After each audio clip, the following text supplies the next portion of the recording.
आगामी महानगरपालिका निवडणुकीच्या अनुषंगाने मंत्री चंद्रकांत पाटील यांनी आज खरं तर भाजपच्या कोर कमिटीची बैठक घेतलेली आहे. आपण स्वतः माझ्या मागे पाहू शकता. चंद्रकांत दादासोबत शहरातील 4 आमदार आहे, शहराध्यक्ष आहेत, माजी आमदार देखील आहेत. दादा, नेमकं काय बैठकीत आज ठरलं? या ठिकाणी धावती बैठक म्हणावी लागेल.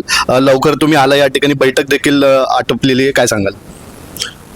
बैठक कमी वेळाची झाली परंतु सविस्तर झाली. त्याच्यामध्ये उमेदवारी अर्ज आणि उमेदवारी निश्चिती हे 2 महत्त्वाचे शब्द असतात निवडणुकीच्या राजकारणात. तर आज संध्याकाळपासून जो मागेल त्याला उमेदवारी अर्ज मिळेल. 4 दिवसात त्याने भरून द्यायचा आहे. भरून देताना शक्ती प्रदर्शन करायचं नाही, तर आपलं यायचं, भेटायचं, चहा प्यायचं, द्यायचा. त्याची स्क्रुटिनी होईल. ते सगळे अर्ज हे देवेंजींच्याकडे आणि प्रदेश अध्यक्षांकडे जातील. एका एजन्सीच्या थ्रू त्याचं 1, 2, 3, 4, 5, 6, 7, 8 केलं जाईल. पण त्या रिपोर्टच्या आधारे निर्णय न करता त्या रिपोर्टला आधार म्हणून लोकल लिडरशिपने त्यांचं जजमेंट काय आहे, कोण निवडून येऊ शकतो असं वाटतं. 90-92 ठिकाणी हा सर्वे आणि लोकल लिडरशिपचं मत हे मॅच होतं. 8 ठिकाणी जसं होतं की अरे काय सर्वे आहे, इथे हा कसा येईल, हा येईल. तसं उमेदवार अर्ज आणि उमेदवार निश्चितीचा फॉर्म्युला आम्ही ठरवला आणि साधारणतः 20-22 तारखेपासून आचारसंहिता लागल्यानंतर जसे जसे उमेदवार आमचे नक्की होतील तसे घोषित व्हायला सुरुवात होईल.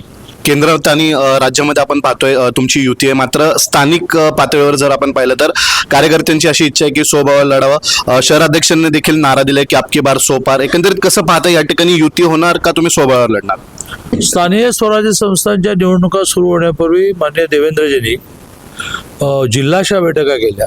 म्हणजे एका ठिकाणी 10 जिल्हे 13 जिल्हे बोलवले. त्या 13 म्हणण्यापेक्षा शासकीय 5 समजा पुण्यात बोलवले. तर एकेका जिल्ह्याला पुण्यात बोलून काय 2 तास दिले. त्या प्रत्येक बैठकीचा समारोप करताना त्यांनी असं मांडलं की 70-80% ठिकाणी आपल्याला युती म्हणून लढायचं. पण लोकल कार्यकर्त्यावर अन्याय होणार नाही याची काळजी घ्या. 20-30 ठिकाणी असं होईल की युती नाही आहे.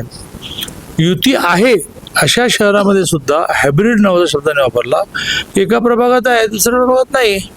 इट नॉट नेसेसरी सगळ्या प्रभागात झाली पाहिजे असा युतीचा आग्रह माननीय देवेंद्रजींनी धरला आणि तोच आग्रह महानगरपालिका निवडणुकीत होईल. पण लोकल गणित ही वेगवेगळी असतात, त्याप्रमाणे लोकल लिडरशिपला स्वातंत्र्य दिलेलं आहे. याआधी देखील आपलेच प्रदेशाध्यक्ष या ठिकाणी आले होते, एक मेळावा झाला होता. त्यांनी त्यामध्ये नमूद केले की जो शहर कार्यकारिणी निर्णय घेईल तोच लागू होणार या शहरामध्ये. बरोबर आहे, बरोबर. आमच्याकडे एक चांगलं आहे की 10 नेत्यांना 10 वेगवेगळ्या कोपऱ्यामध्ये एक प्रश्न विचारला तर 10 जणांचं उत्तर कॉमनच असेल. तेव्हा रवीजी जे म्हणाले तेच मी म्हटलं. दुसरीकडे आपलेच मित्रपक्ष असलेले राष्ट्रवादी आता शरद पवार गटाला सोबत घेऊन लढवण्याचं जे आहे ते कुठेतरी हालचाली सुरू झालेल्या आहेत. याकडे तुम्ही कसं पाहताय? कारण त्यांनी देखील सोबळाची जी आहे तयारी केलेली आहे. त्यांनी देखील सांगितले की आमचाच महापौर बसणार. कसं आहे की प्रामुख्याने 3 पक्षाचे 3 नेते जे आहेत ज्याचं नेतृत्व देवेंजी करतात, या तिघांनी बसून आता नगरपालिका काय 280 होत्या. कुठे कुठे एकमत करणार आणि काय करणार, तर बऱ्यापैकी लोकल लिडरशिपला आम्ही स्वातंत्र्य दिलं.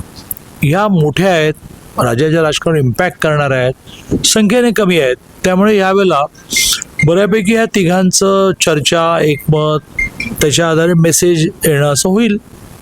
निश्चित आपण पाहतोय मंत्री चंद्रकांत पाटील आपल्यासोबत होते. खरं तर आज भारतीय जनता पार्टीच्या कोर कमिटीची आगामी महानगरपालिका निवडणुकीच्या अनुषंगाने बैठक घेण्यात आलेली आहे आणि त्यांनी देखील सांगितलेले की जे कोर कमिटी निर्णय घेईल त्या पद्धतीने आम्ही पुढे जाऊ. आणि येत्या काही काळात आपल्याला हे देखील पाहायला मिळणार आहे की भाजप आपल्या मित्रपक्षांसोबत महानगरपालिका निवडणूक लढते का सोबळाचा नारा देते. व्हिडिओ जर्नलिस्ट भानदास शिवराजचा प्रसन्न तरडे, आपला आवाज, पिंपरी चिंचवड.